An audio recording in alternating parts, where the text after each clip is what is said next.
what's the matter? You know I got you on my mind. You got the power to make me happy. Oh, see me now, she cries. It's my privilege to introduce Andy Pemrich. Andy Pemrich is a musician, singer, and record collector. He was raised in Menasha.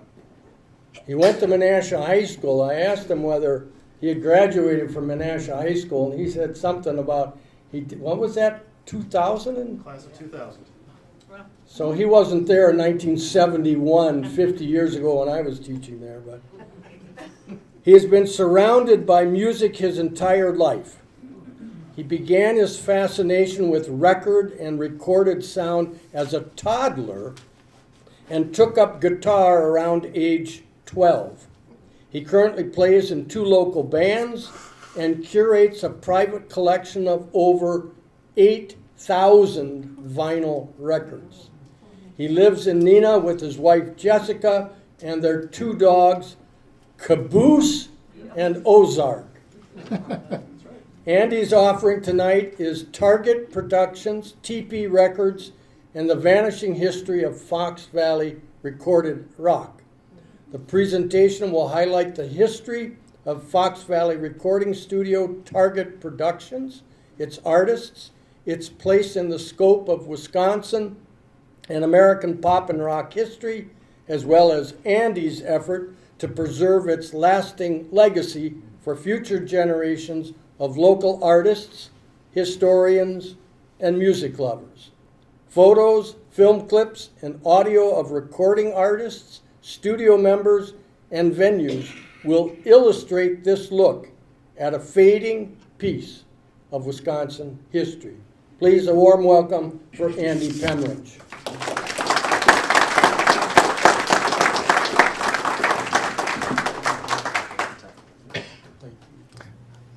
Good evening. Thank you all so much for coming out in this weather.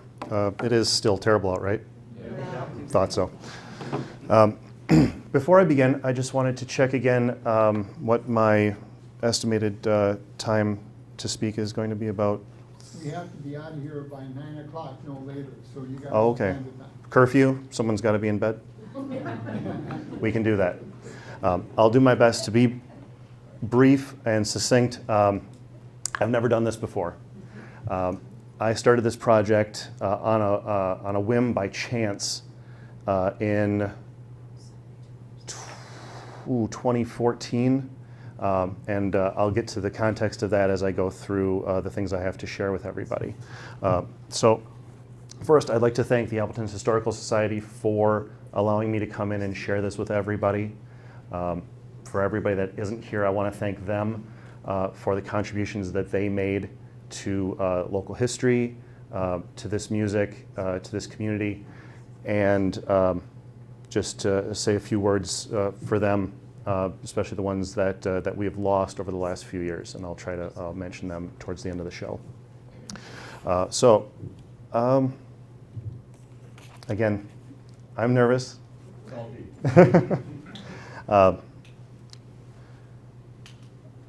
Target Productions was opened in early 1966 in Appleton, Wisconsin by 2 members of a band called the Catalinas, Al Posniak and James Kelly.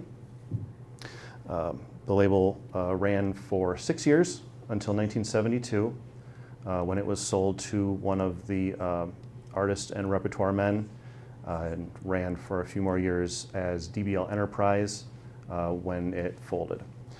I should probably turn the switch on. Just a couple things in case anybody's ever recognized this in a stack of old records. It would have been red. The label operated under the name Target Records as well as TP Records. Originally, the intent was that Target Productions would also rep artists, have people undersigned to do things like radio jingles, and artists that would be visiting from other areas or just recording to get a record out would be released under TP, and it did not really go that way. Eventually, almost everything came out under TP, so it's the much more well-known of the label family. I would like to start with a quick piece of music, if I could. This is as I received it, so.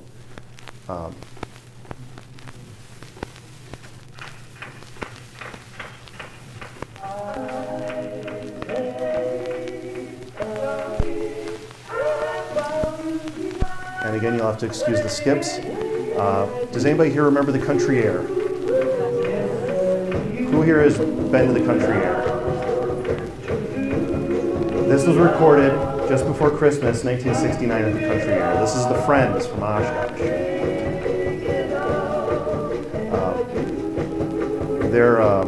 One of their singers, Larry Wolf, passed away a few years ago, and his son Nathan has been assisting me in saving some of their photographs, posters, and they had 2 discs that were cut from a rehearsal for their concert, the Christmas Eve show, the only copy in the world. I do have all of the pieces that skip. It's very much a jigsaw puzzle trying to put this back together, but eventually this will be available online, fully restored. The other things I'll be playing you are in-progress restorations from the records that I own. They all sound much better than this. But I just wanted to give you a quick example of some of the things that I've run across.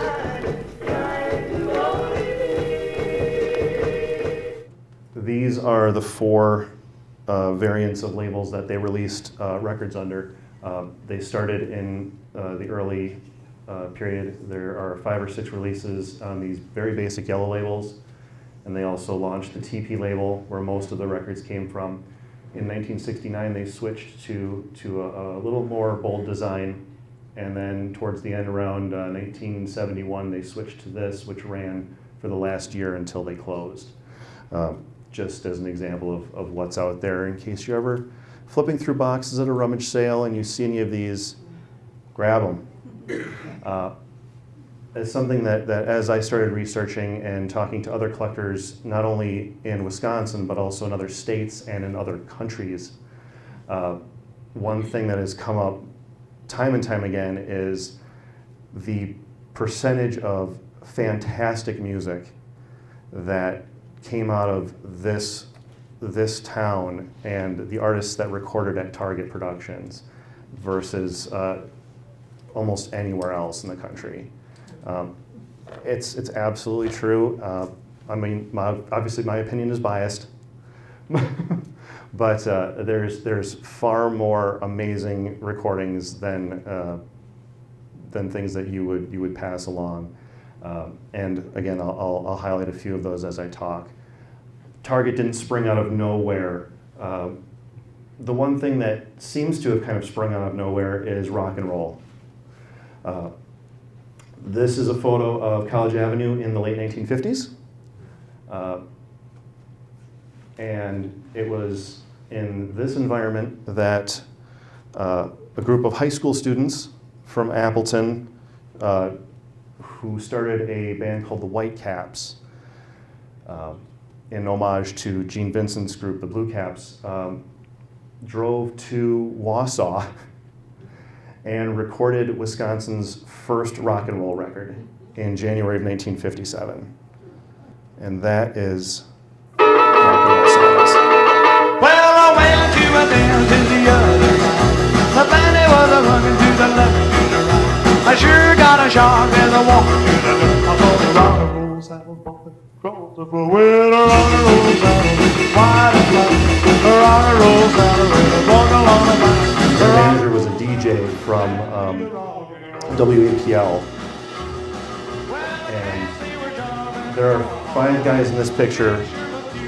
4 of them drove to the gig. And the gentleman that recorded them filled in his spot on bass. That man was Duke Wright. His family owned a music store.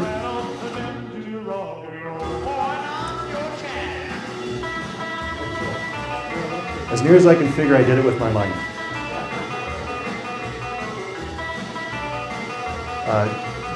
Duke's Music Store was well known. They started a small private recording studio kind of set up for him and his polka interests. But they also started recording other local acts, and theirs was actually the second single released on the label. Duke went on to make it very, very big in Wisconsin radio, and he is still around. One thing I want to point out, because this is going to come back a few times, the young gentleman here on the end, this is Ricky Lee Smolinski. If anybody's ever heard the name Ricky Lee, at 15, his guitar teachers couldn't teach him anything. He had outpaced all of his teachers, was studying Chet Atkins, and he wrote both sides of their single and played lead guitar. He factors incredibly heavily into the story of Appleton's rock and roll history, writing and producing several records on Target, lots of bands that never recorded. We've got photographic history of some of the groups he's played with. And that is the first copy that I could get my hands on. Certainly not the one that is sourced from, but this was 1958. So after a few lineup changes, the Whitecaps were opening for Johnny Cash in Oshkosh. And that happened more than once. Johnny, if you go to official websites for Johnny Cash, shows his entire itinerary for his entire career. And he actually came through Wisconsin multiple times in the 50s. There are photographs of him playing in Wausau. Came to the Eagles Ballroom in Oshkosh a few times in late 58. And our guys were there. They actually filled in as the opening band, and I believe they played on a few songs. As time moved forward, this is from 1960. Splinters of that band and other groups that had started slowly were putting out recordings. It's not a cheap process. It wasn't then, it isn't now. But this is the label from Jerry Williams and the Rockets' Blueberry Lane, an instrumental cover of Blueberry Hill. Jerry's band was playing all the way into the early 90s, and a lot of familiar names that come up in the history that I do also went through his band. And there's another picture of Ricky. And this is the later lineup of the Whitecaps. The gentleman on the far left with the jazz master is a young man named Bob Timmers. I don't know if anybody's familiar with the Timmers family. Yes, the printing company. Same. Bob and his father and brother started the Bargain Bulletin in 1964. Yep. Later on in life, Bob was in tons of bands around here, well-respected guitarist, massive fan of rockabilly, and in the 1980s he moved to Nashville and launched the Rockabilly Hall of Fame. Bob Timmers, internationally renowned. He, as in his dreams, he actually got to be a member of the Blue Caps in the 1980s for a little bit. Bob had an absolute passion for rock and roll and continued to play his entire life. He actually just passed away last month. So just a few quick pictures of some of the other groups in the area. This is a group consisting mostly of guys from Oshkosh. There's a group called the Phaetons. What we do have, though, are two gentlemen. This is Roger Lose, and this is his brother Tom. We're going to hear them again in a little bit. And then there's these four guys. This is the Catalinas in 1962.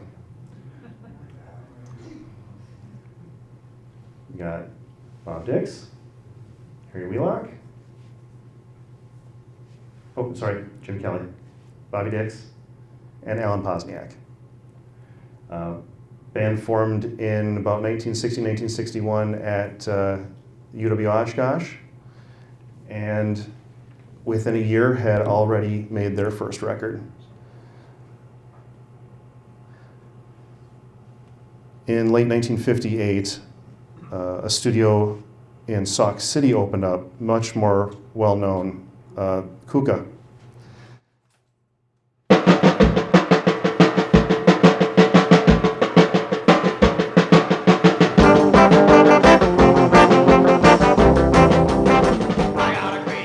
If you wanted to make a record in 1961, you had to drive to Sauk City. There wasn't anybody else doing it. And James Kirchstein, who started the label, was absolutely dedicated to the craft. His original intention was to record old world music that people had brought through immigration, old Swiss folk music, polkas, schottisches, things like that. But what he also did was he allowed local rock bands to come and record, and he wouldn't charge them.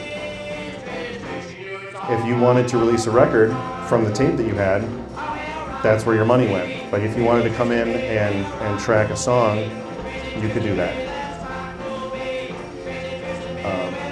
Lots and lots of bands from Wisconsin in the early 60s released records under Keka's family of labels. And we've also managed to get some of those together because they relate directly or indirectly to Target.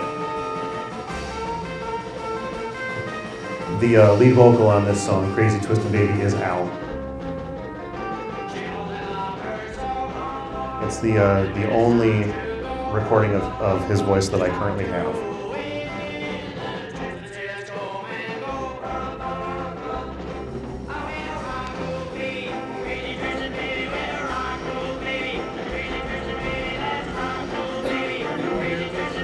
This is 1961, maybe early 1962. Now at this same time, we had a young man that was getting quite famous for his singing and his voice and his face. And that would be Denny Noy. Denny what? Noy, N-O-I-E. Okay. And there's Ricky Lee again. Denny was fronting several bands, also working as a solo artist. This is one of their groups, and this is footage of, I believe this is either the In Crowd or Kenny King and the Bebops. This was transferred by Jeff Yeager. And it's just fascinating to not only see these kids in motion, but in color. You said that was your brother? Mm-hmm. Daryl, yep. Daryl Yeager right there. These things exist. And it blows my mind every time they come out of the woodwork, but anytime things like this show up, it's just magical to me, knowing that these little bits of time aren't lost. They're just hiding somewhere. So in 1965, Denny teamed up with the Catalinas and put out a single. Spent the extra money to fold together and glue up some sleeves for them. This is from a friend's collection. I do not have one of these. And recorded a song about his girlfriend. Where was Night Records? Night Records wasn't anywhere. I call it Night Records Target Beta. One of the clubs that was very popular at the time was the Night. And the best I can figure is this is either named for the club, because they played there often, or was possibly funded by the owners of the club partially as promotion. And then we've got, Where did they press the records? until about 1966, almost all of the records were pressed in Phoenix, Arizona. There was a facility called Wakefield Manufacturing, independent record pressing facility. You would send your tapes down to them. They would cut what's called an answer lacquer, which is a blank disc. They would cut a groove into of the recording, send it back to you and say, this is what your music will sound like on record. Does it sound okay? You tell them yes, they go ahead and they press the record. By about 1966, it became easier to contract through RCA. Lots and lots of labels actually didn't press their own records back then, and certainly not now. You would contract with a pressing facility like you would go to a printer or anything else, and they will manufacture your product. Did Keka press their own? Keka did. That was one of the fascinating things is Jim was so dedicated to making a good product and having full control over it that he bought presses and printers and made his own discs, his own labels, his own jackets until about the late 60s, and then he started slowly farming it back out to larger facilities. But yeah, we did in some instances have fully Wisconsin-made records in the state for a while. So again, this is another group from the mid-60s with Denny and Ricky again. This is the 13th Hour.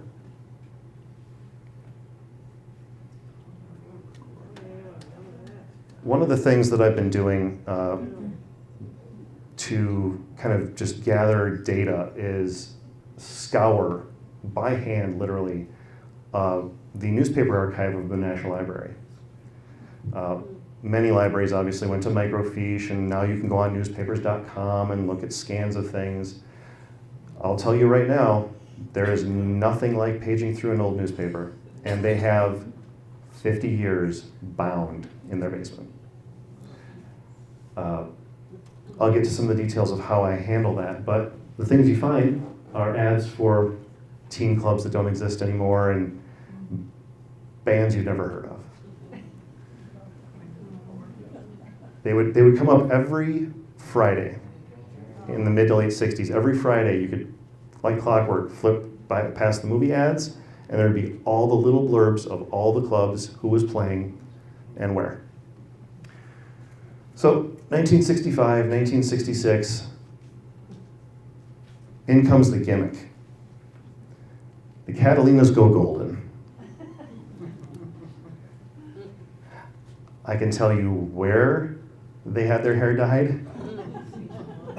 I cannot tell you why. But for a brief period, the whole band went bleach blonde in gold lame suits. This was from a short period where they had a female co-lead, and right after this period, they brought in the saxophone player from the earlier picture, Roger Lowe's. Again, I'll get you another sample of where the sound of the Fox Valley is moving. This is the Badger Beat. Well, there's a swinging place in the United States, way up in the low country, where those bright lights shine, your long hair hangs fine, and the sound knocks out your teeth. Well, it's a Badger Beat. Here comes a... It was recorded in the basement of Concerto Music on the corner of 47 and Prospect.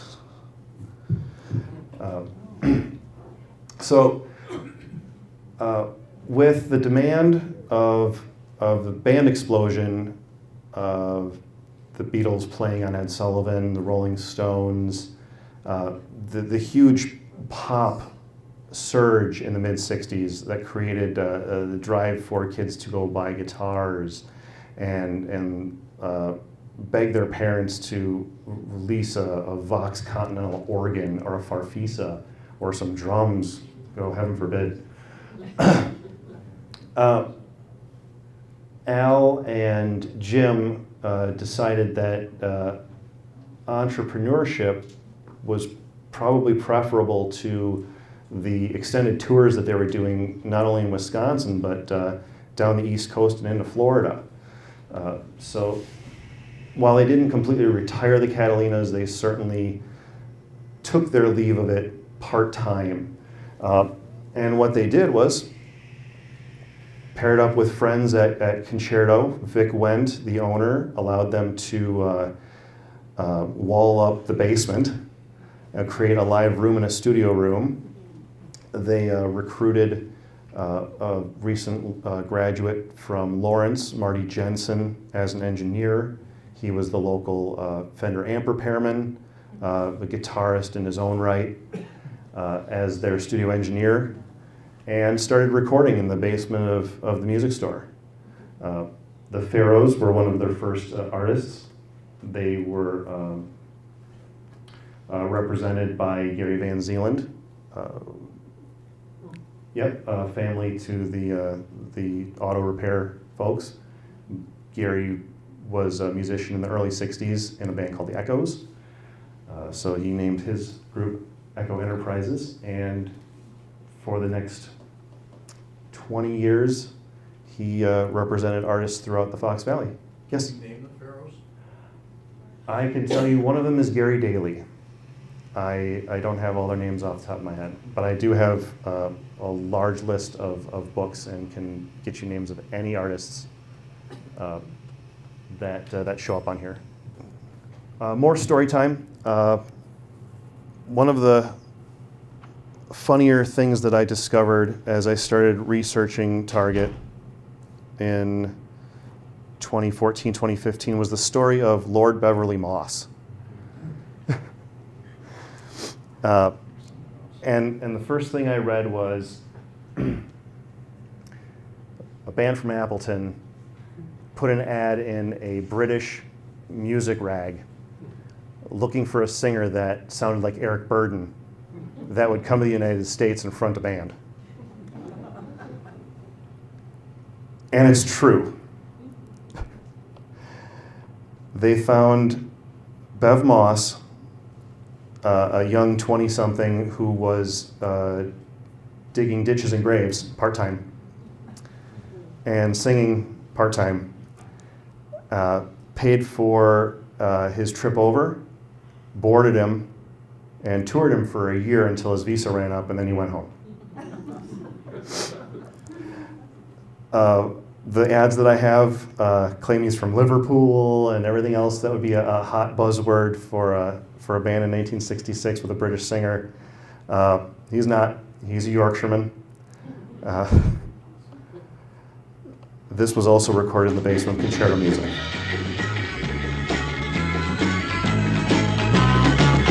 Please, what's the matter? You know I got you on my mind. You got the power to make me happy. Oh, see me now, she cry.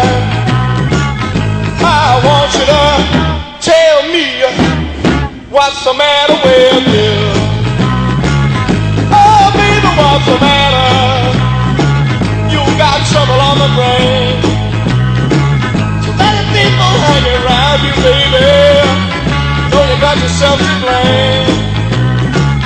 I want you to tell me, girl, what's the matter with you?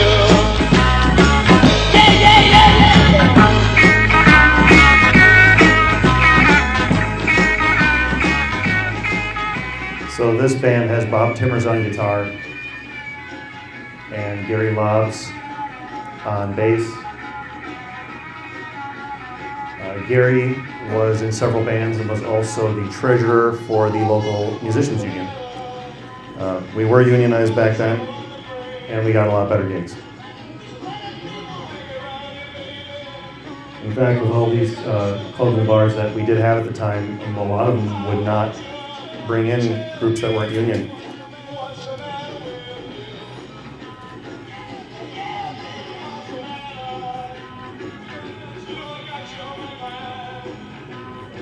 This is just one of the example of the namesake of my website.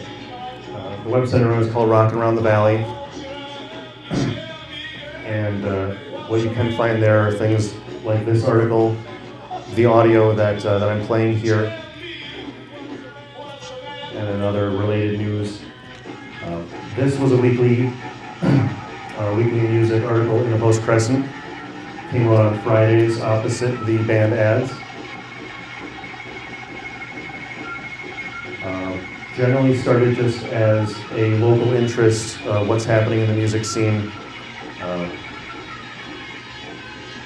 For the most part, you would see upcoming stories about bands from the area, visiting musicians. We did have a lot of large groups come through and play the area. The Beverly brothers were here several times. The Turtles, the New Colony Six came many times. And they would get reported in this short piece. Al started it. He did it for a few months and eventually moved full-time to the Milwaukee area when he handed it off to his younger brother Chuck, who was in a band called The Memories. And the frame poster over here on my, your left, my right, is an original Memories poster.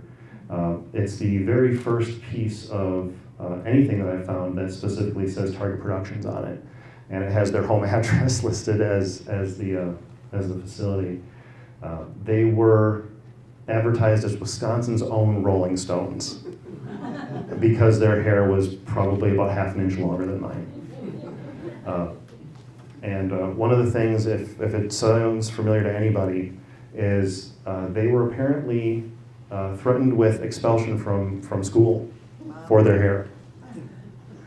Not uncommon at the time, and I'm still searching, but apparently it was in the paper, so when I find it, I am definitely posting it.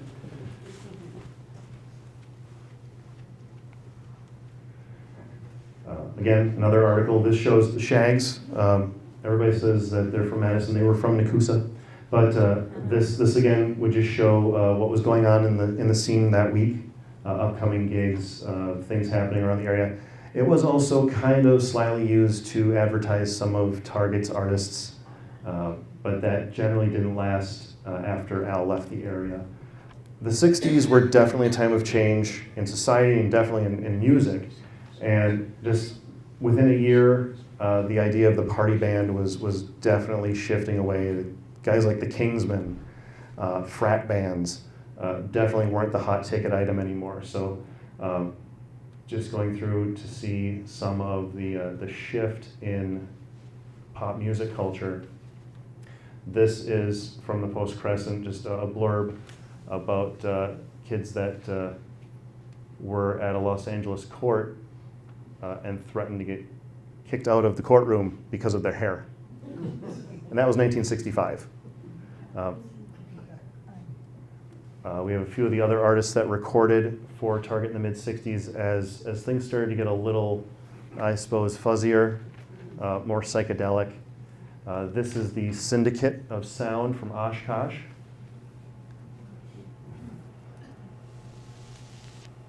And we also actually have footage of them. They recorded a single in Minneapolis under the name of the Cobblers. And that, I believe, is the backing playing on this audio, but this is them playing around 1966. I was smoking at the half note. A cop knocks on the door. Said, "What's that thing?" If anybody has 8mm film reels in their basement or their attic, anything like this, please let me know.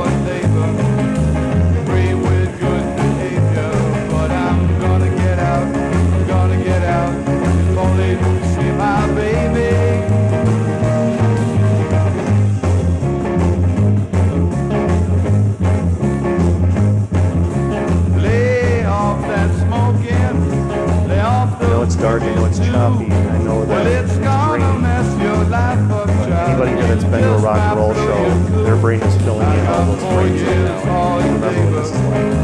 Treated with good behavior, but I'm gonna get out, if only to see my baby.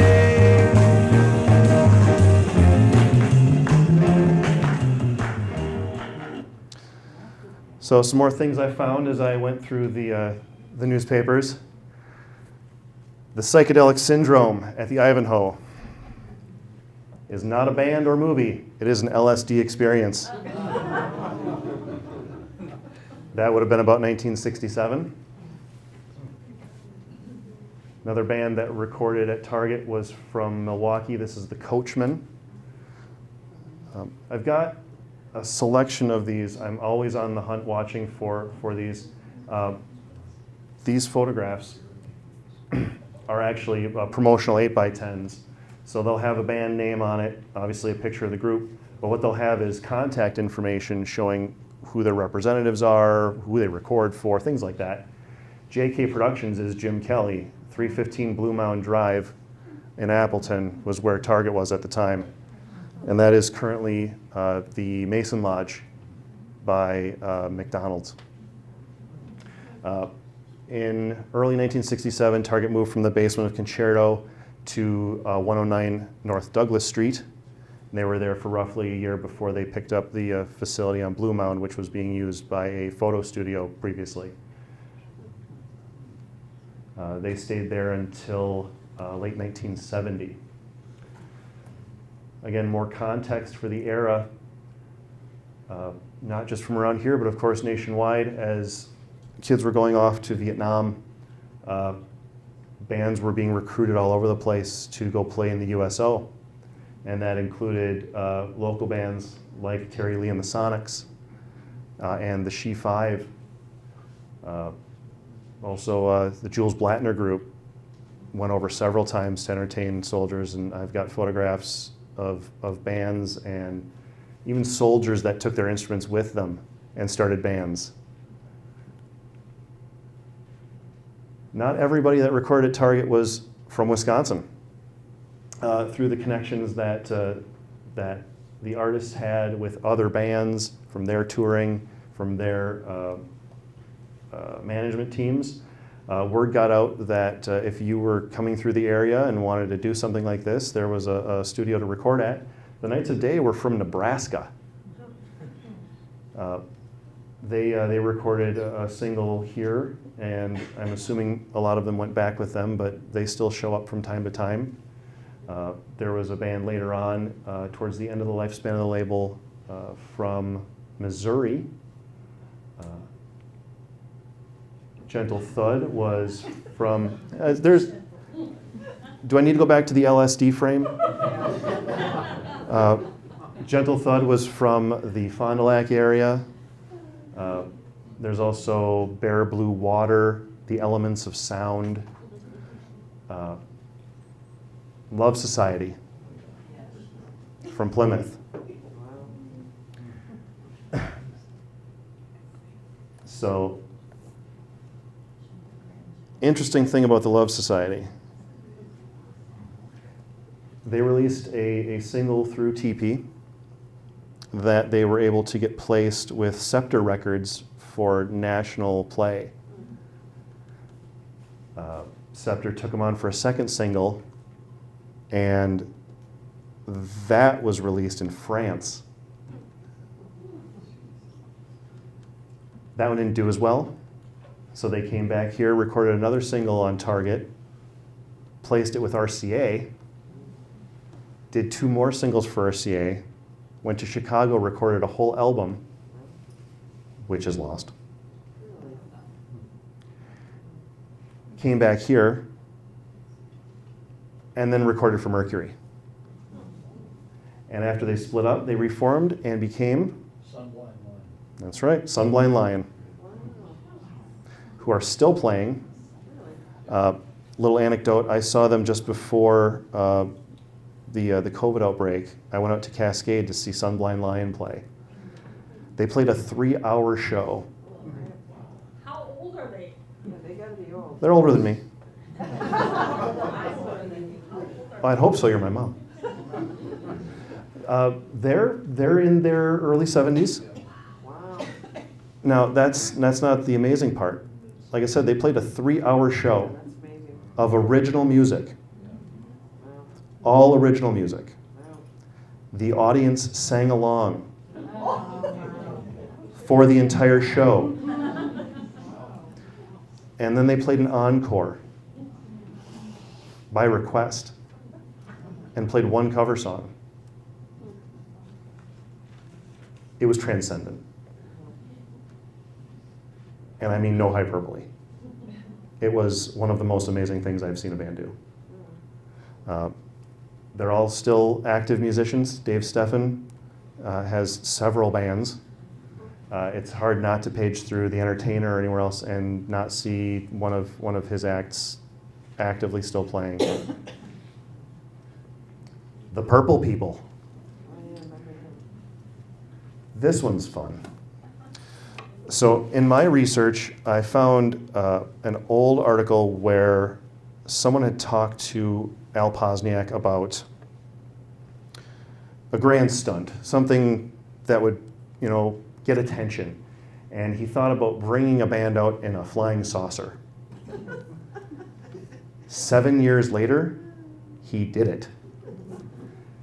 He had a band that changed their name, changed their look, and he premiered them in public coming out of a giant spaceship.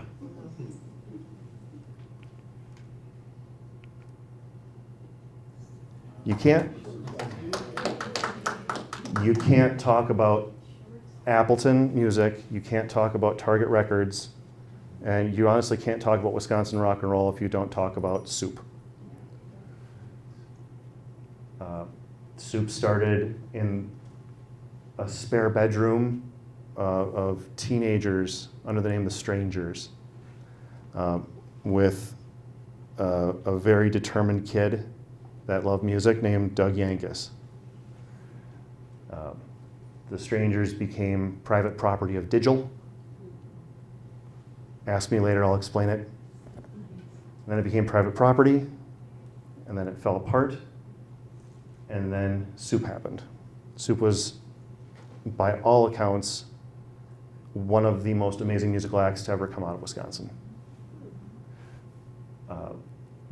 Doug was an incredible guitarist, an amazing songwriter. Hendrix was afraid of him. Hendrix actually told management that he did not want to follow him. Clapton saw him play.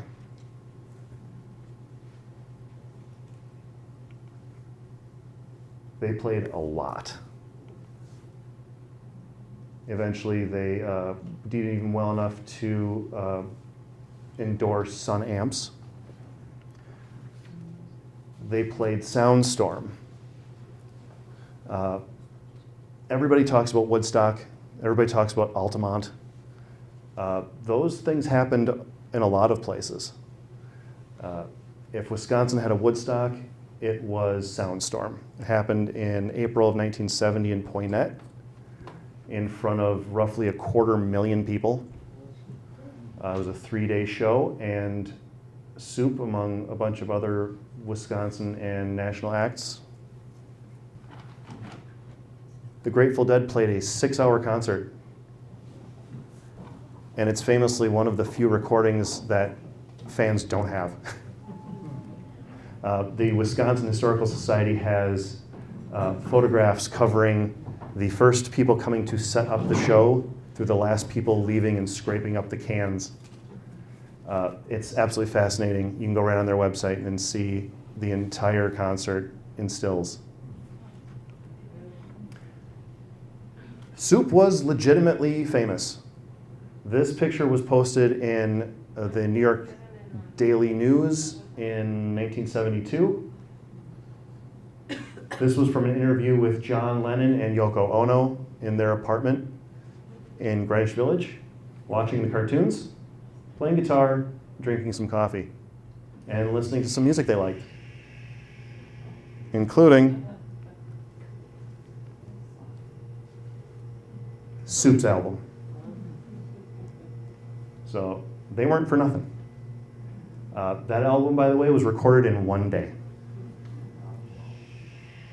And it's worth every second you listen to it.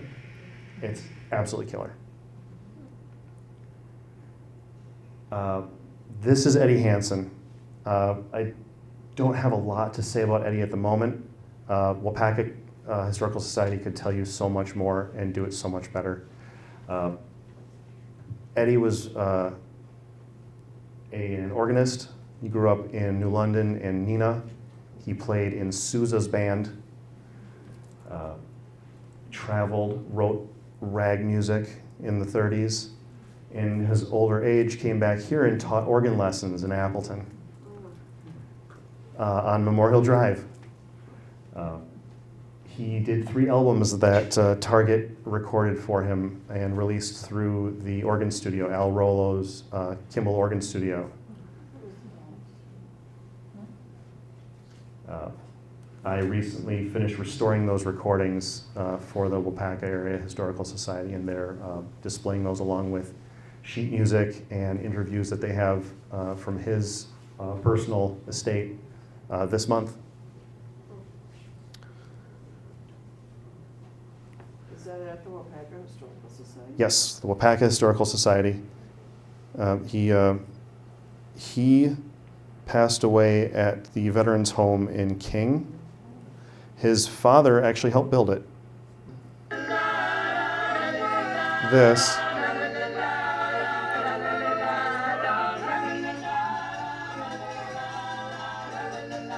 is a story about everybody, so obviously it's also a story about me.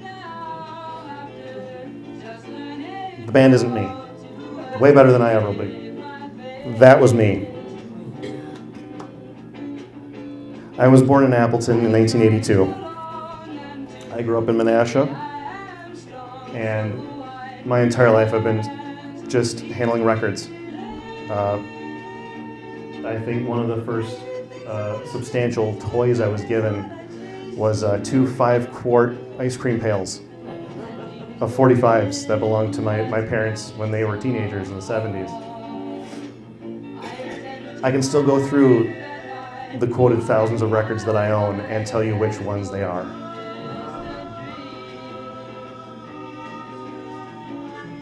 Shopko, 1986.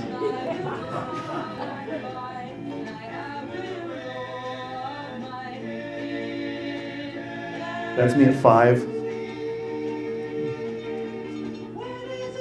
All my friends were 7 inches tall and had 2-inch holes in the middle. And for the most part, it hasn't changed. I still spend so much of my time with my music.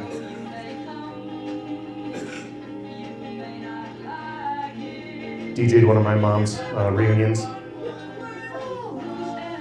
That's my brother. If you drive up Memorial, just past Eldorado's, across the street from the Secura building, there's this little dilapidated thing in the corner. One side of it used to be a plumbing business.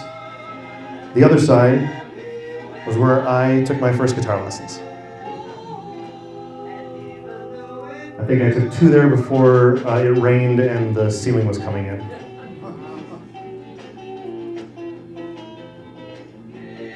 But I haven't stopped playing since then. That's high school. That's further into high school, my hair grew back. And this is about 10 years ago with my brother. We gave the M&M in Little Chute. I spent 4 open mic nights in a row in December playing Pink Floyd's The Wall cover to cover on acoustic guitar. I do have the 4th night on tape somewhere.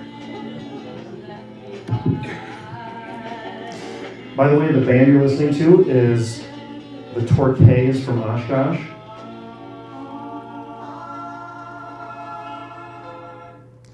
Nobody in that recording was over 17. That was the Friends. They formed in middle school and recorded that prior to transitioning into being friends. one thing I would like to share is about Dave Wagner. Does anybody recognize the name David Wagner, besides his family? In the late 1960s and early 1970s, Dave was the album critic for the Post-Crescent. So if you read album reviews out of the Post-Crescent and that guided what you bought and what you listened to, that was Dave. Dave was my wife's uncle. He passed away in 2016, and it fell upon his family to go through his things, and that's when I discovered Dave wrote for the paper. Dave wrote for lots of papers. Dave wrote under pseudonyms. Before he wrote under his own name, he was writing as Jingo. Strikes a few, yeah. He wrote for several years under the pen name of Jingo, writing arts critiques, local interest pieces, and TV reviews.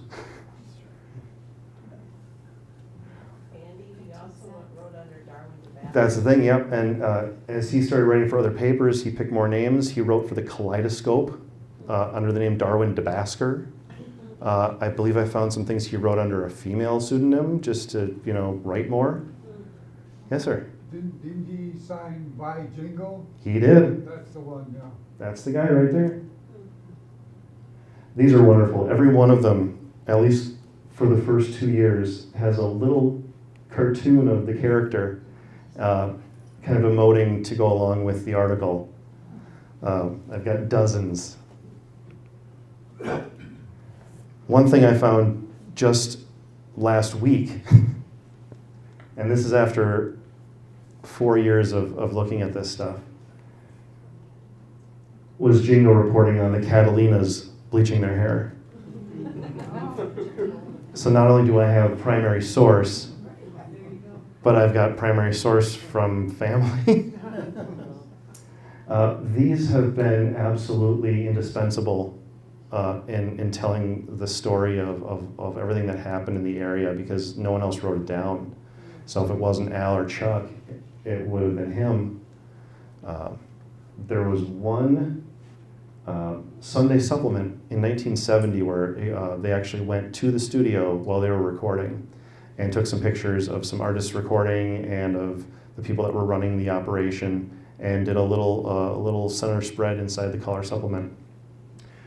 One thing that I've started doing this year, now that I can get back into the library more, is rescanning all of this material, because so much of it was originally done with my phone. And the problem with that, obviously, is resolution and fitting it all on there and then taking it off the phone and dealing with all that. And also having to do it in sections. So it's very hard to organize it all. The new scanner I have, which is an overhead, almost like a desk lamp, allows me to take full pages at once, which lets me keep track of the days and the dates and everything else, and then grab all the other ads too. Which sometimes will yield more information and sometimes just be fun. Hey, Operation Snafu was playing with Sean Connery. Hey, Godzilla versus whatever was playing. Yeah, they're truly fascinating. So I started a website. I call it Rockin' Around the Valley, just in recognition of the article, of the artists. This is the banner you'll find at the top of the page. It also functions as a blog. As I've been parsing through all this information, and I'm still scanning things, I haven't finished 1966. On the best of days, it takes an hour to get through a month of post-crescents.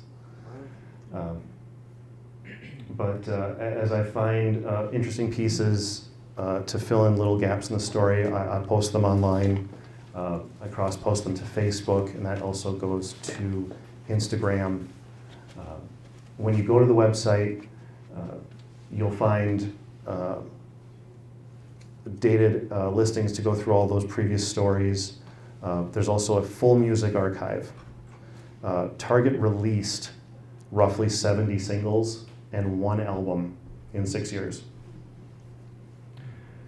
In 2017, this is what I had amassed. It now fills a large tote, and I am 3 records short. I am missing 3 singles to complete the entire library of recorded output. But through other collectors, incredibly generous people, and a gentleman that I've never actually spoken to in New Jersey, we have audio from every one of them. You can go right to the website and listen to any song they put out. Additionally, anything that those artists put out on other labels are also there. As I've been restoring some live recordings, the Friends, Johnny Bongers and the Nashville Sound from Oshkosh, Purple People, an old Purple People tape. As those are getting fixed up, those are also being made available. You can go on my website, spend 8 hours listening to music constantly and not hear one repeated piece of audio. We've recently started a Patreon campaign. I am operating this as a sole entity. I've been doing this since 2013. It's come entirely out of our pocket at home. The plan long term is to turn all of this over to the University of Wisconsin-Madison. Once the collection is completed and everything has been cataloged and organized, it'll be added to the Wisconsin Music Archive at the Mills Library. I've already spoken with them several times, and I've already donated several full boxes of records, tapes, CDs, 8 tracks, and reel-to-reel tapes of Wisconsin music, including high school Christmas concert bands, esoteric Christian artists from the 70s that, felt like putting a record out in the state, bands that I've been in. Friends bands from college, and they'll take every last piece of it. They want every bit they can get for what they have. Speaking of Keka, they are actually holders of all of Keka's holdings. Jim, who's still alive, actually gave them all of his paperwork. He kept immaculate ledgers, photographs, all his master recordings. The University of Madison Mills Library is curating and taking care of all of it. And this will be added to that.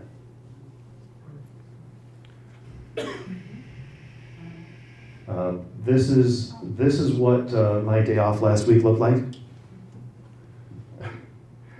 These are not quite to scale, but close.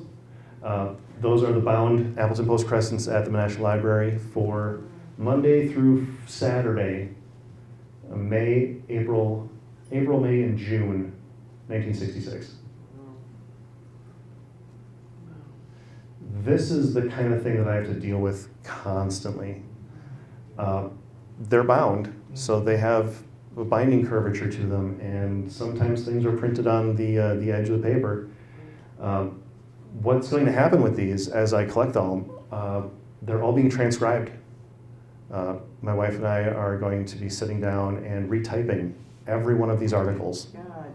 Oh my God. Every one. So that they're searchable. I want this to be an accessible database, so people can find out about the musicians that were around here. They can find out about bands that played in the area.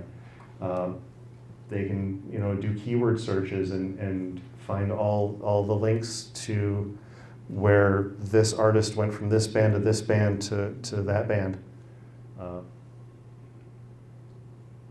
Phone books. Phone books are a lot more fun than you'd think.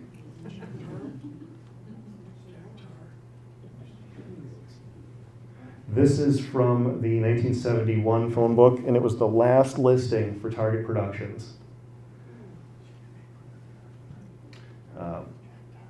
In 1970, they built a new facility out on what was North Lake Street in the town of Neenah. And were there for about a year and a half. In 1972, Al, who was still operating that, fell ill with a brain tumor. He was treated and he recovered, but at 30, with a brain tumor, he decided that it was time to take a break from this, and he moved to Illinois, where a bunch of his family was living. He sold the entirety of the business to Dan Liebhauser.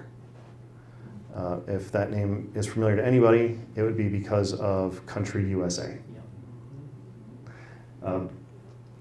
In 1969, Dan started working with Target Productions as A&R for essentially country music. And then it took over the business, and it essentially just became rep for a country artist named Glenn Cass, originally from the Green Bay area.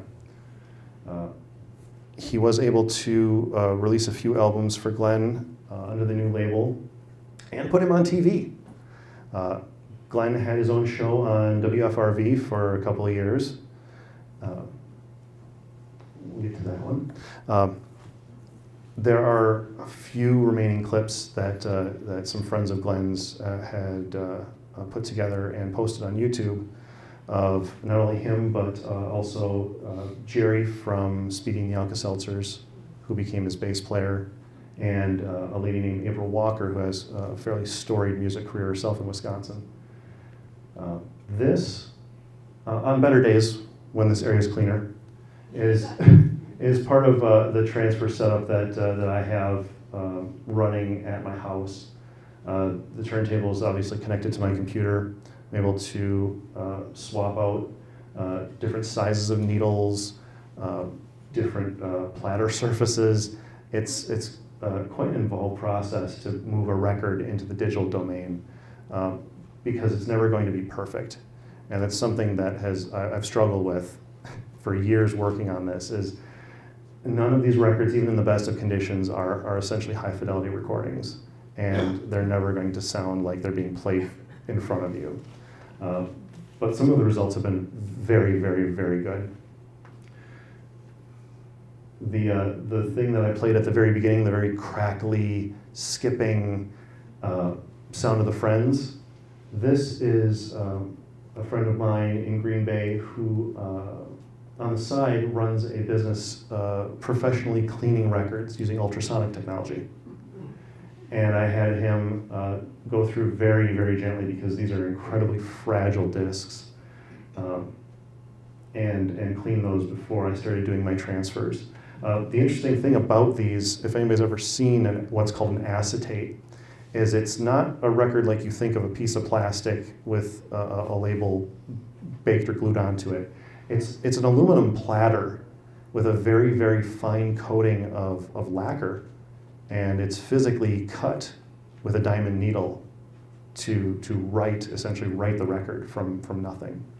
And they really only get a handful of good plays before they start deteriorating, and it becomes mostly surface noise. So we're very fortunate that even though it wasn't in the most perfect shape, it wasn't played a lot by the band before they essentially just put it in the closet.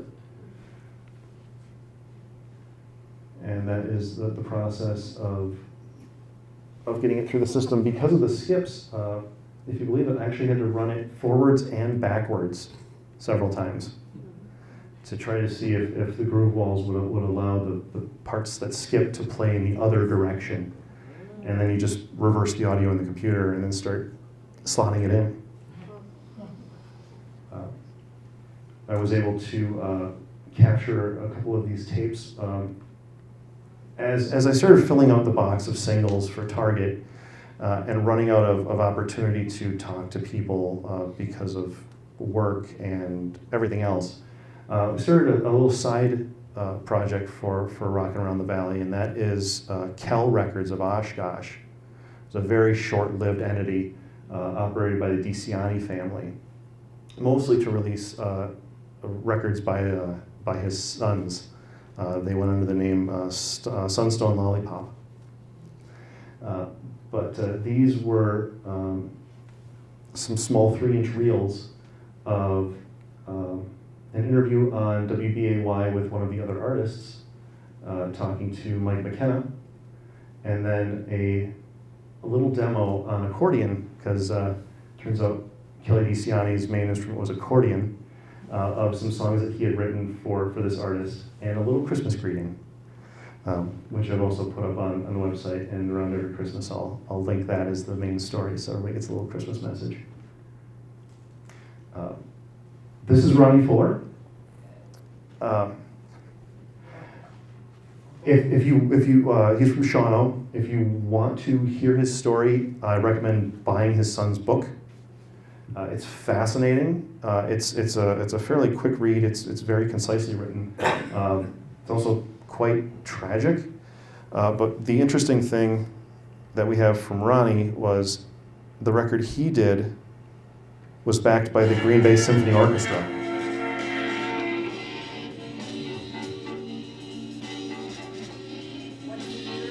This would be 1970. His book mentions 2 separate songs that were recorded at the session, but the record that was released was one song, and the instrumental backing is the B-side.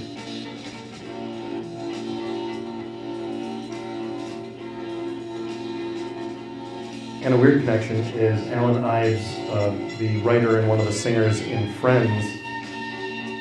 One of his distant relatives was the director of the Green Bay Symphony Orchestra and did this arrangement.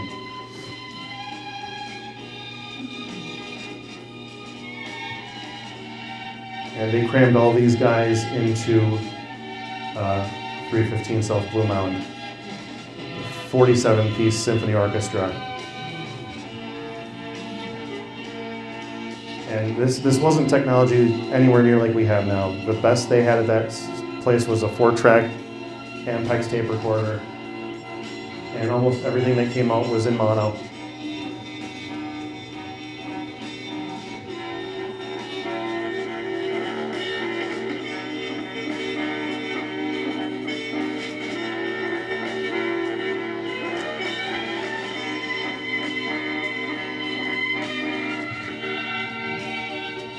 So we'll move ahead past the 80s, past the 90s.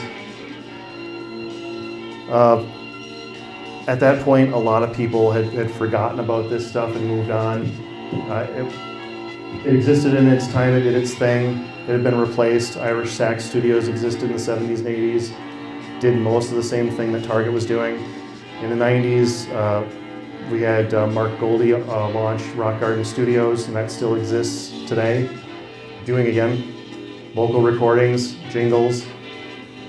But where is everybody now? You know, these people didn't disappear with Target. They're still out there. These are the guys from Syndicate of Sound in Oshkosh, just a couple years ago, still playing.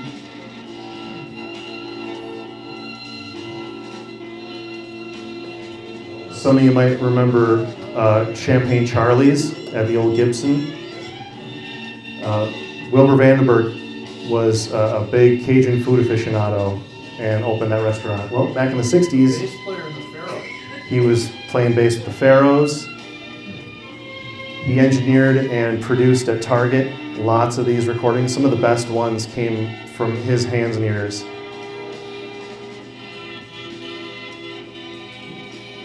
That was about 5 years ago. I went down to Sauk City to see Jim Kirchstein give a Q&A and sat down with him and a copy of the Catalinas First 45.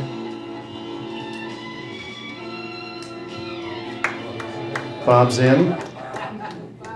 When Bob left the Catalinas, he started Bob's In, and Bob's In is still going with his family. We've got some celebrities in the audience right now. These are Harry Wheelock's family. They're still out playing.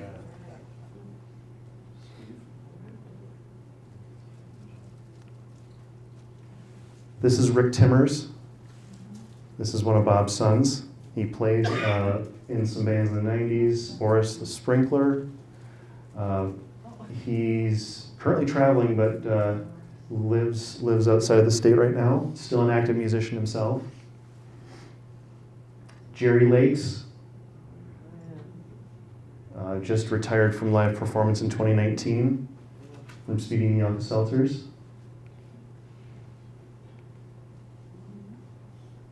And this is one of the albums that the post-Target DBL Productions with Dan Liebhauser did, and this is the original Speedy and the Alka-Seltzers 45. Written, by the way, by Ricky Lee. Then you got Dave Steffen, and he will forever be that guy to me. Nothing on stage but pure energy and amazing talent. And this is Beverly Moss. Oh, how'd you get that? So let me tell you a little story. If you Google hard enough, you can find anything. I found Beverly Moss. He still performs. He does musical theater. He does a semi-burlesque 50s review with a big fake Elvis pompadour. He's the sweetest man. And last year, I was able to mail him a copy of his record and a record player because he didn't have either. And now he's collecting records. It's contagious. But that was maybe, of all the things that I've done and discovered so far, was my proudest moment, was being able to give a piece of his life back to him. No one had talked to him about it for 50 years. I've got stories in some of my books from the 90s where people had tracked down other people from the bands and Bob Timmers and talked to them, but no one had gone looking for Beverly. Passion Beauty Salon, 2188 South Memorial. That was Al Rollo's Kimball organ studio. AutoZone. That was where concerto music was. Needle Freaks Tattoo on North Douglas. Target's first standalone studio. Right before they moved in, I happened to be going to search out these locations and met the owners, and they actually let me walk through the building before they put everything in and take pictures of every room in the building, including the bathroom. Trust me, it makes sense. There's the Masonic Lodge on South Blue Mound, the most well-known of Target's facilities. Before COVID, the plan was to reach out to them and see if they would take me through the building so I could see what it looks like. That plan's still in progress. This is the house on Bell Street where the Posniaks grew up. It's still there.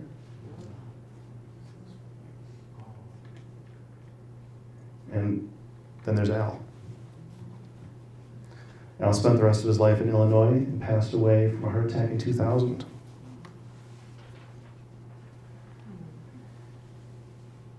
He wasn't much older than my dad when he died, which is weird. I never met him.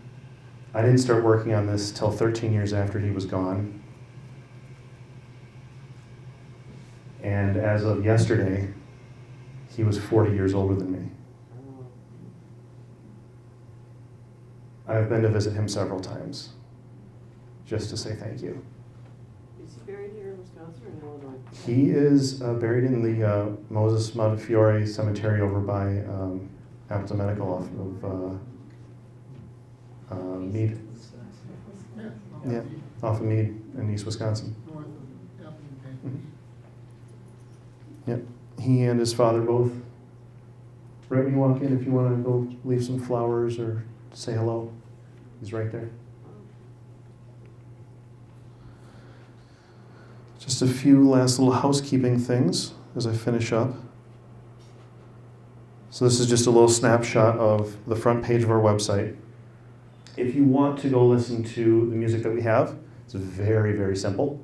Just go to rockinroundthevalley.com. There are flyers and cards over here on the table.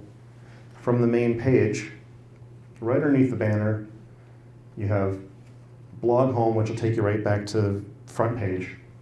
And then the Rockin Music Archive. It's clever, I know.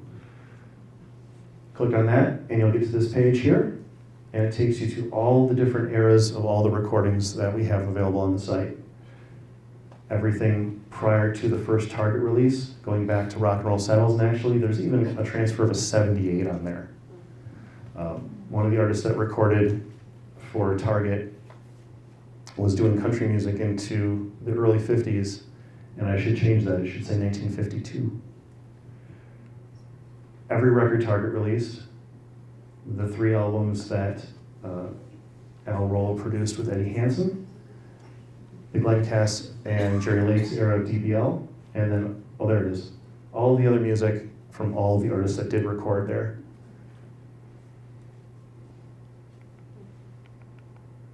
And when you click on one of those sections, you'll have the listing of the band and both tracks. Eventually, and again, I still have lots to do, and I'm essentially doing it on my own, you'll be able to click on these and also search from a different main page and get full bios and any photographs I'm able to find, along with tour itineraries. I'm not collecting ads for nothing. If I can build up a listing of the shows they played and where they played, it's going on there. If I can find it, I'm going to give it. Which Target's 45s are you missing? Which 3? The 3 I'm missing are Varsity Club Song by the Golden Catalinas. I am missing a single on TP by an Appleton band called The Hinge, a very furry psychedelic record called Idols of Your Mind. And the other side is just a Rascals cover.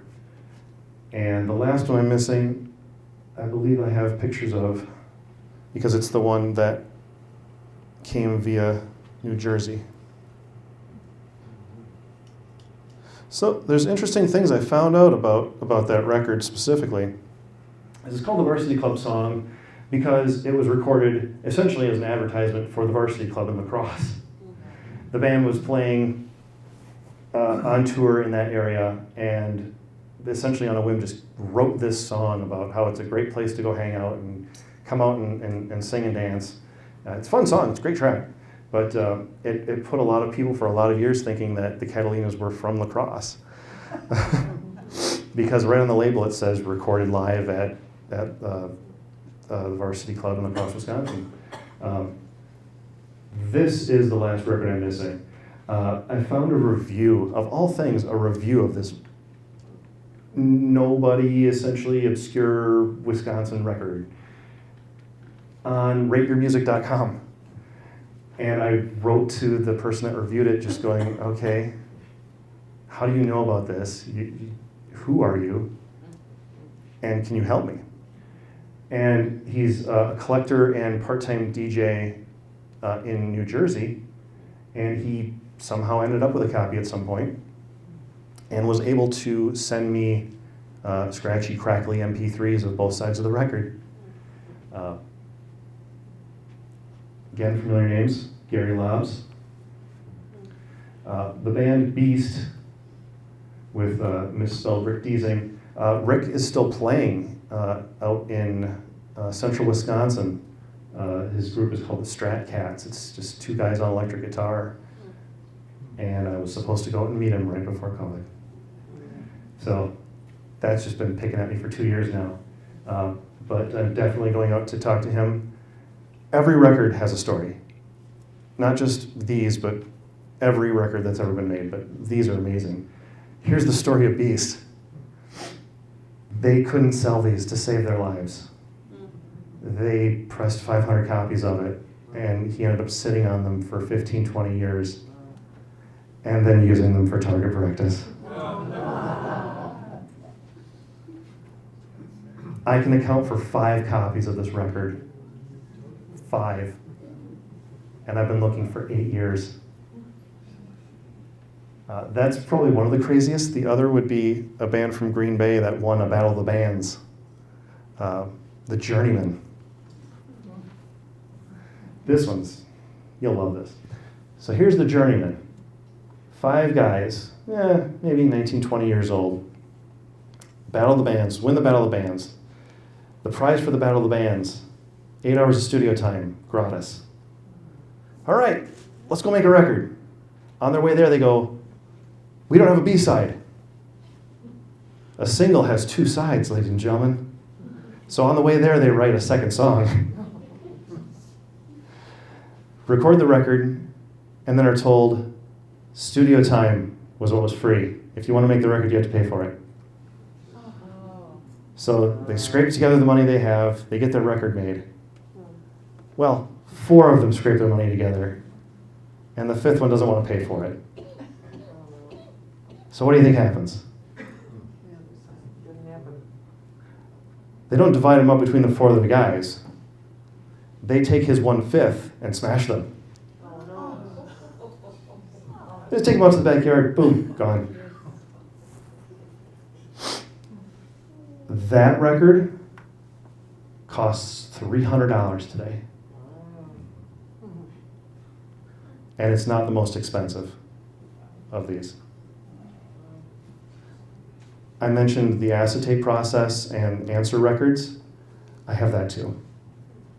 A collector in Green Bay was able to find posters and a writer contract and that answer record, and now we are taking care of it, and it'll be going to the university. A couple more things up here. I've ended up with lots, like as in piles of things. Bands I can't find any information about. Don't know their names, don't know when they existed, don't know who they are. I grew up on London Street. Maybe? When you're looking through paperwork, no reason to stop before you get to the yearbooks. There's Gary Lobbs, graduating from Menasha High School before 1971. Your great uncle is right underneath. That's how I found him. Robert Lamb was my great uncle. And just looked up. Was looking for Robert Lamb and looked up and there's Gary Lobbs. Like, who knew? Not everybody that Target had put out a record. There's Ricky Lee again. Rick Gertz is in the middle of the flag hands. Rick Gertz is wearing, yep. He got kicked out of Einstein Junior High for one day. There you go. Yeah, he was in the memories, wasn't he? Private property. He was in Private Property. So was Gary Shabilsky. Yes, Gary still plays. Yep. But they were under Target Productions. These were actually the guys that were recording the day that the Post Crescent came and took their pictures. That record never came out. That tape is somewhere. Wow. Lots of tapes are somewhere.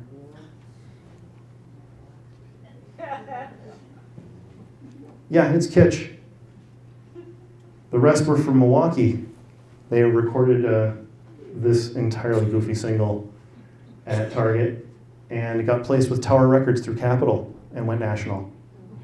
This is a foldable pinback advertising the record. It got lost in the mail. Somebody has it. Yep. Yep, the eBay seller sent it to one of their other buyers by accident and didn't bother to try to get it back for me because it was like $3. Haven't seen another one yet. In fact, this is the only picture. I haven't found another one even mentioned.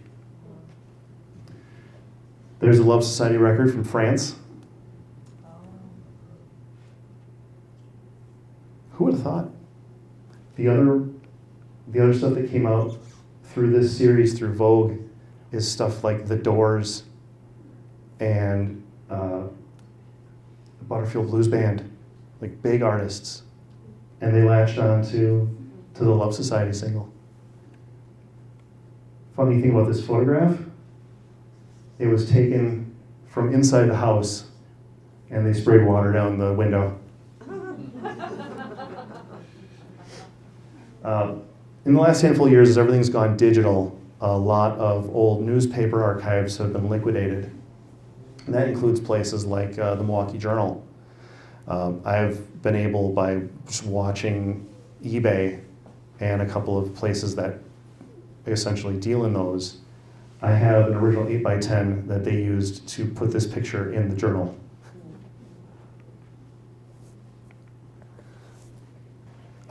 Thank you so much for listening to me talk. You got trouble on the brain, so many people hang around you, baby. Oh, you got yourself to blame now. I want you to tell me what's the matter with you. Yeah, baby, what's the matter? You know I got you on my mind. You got the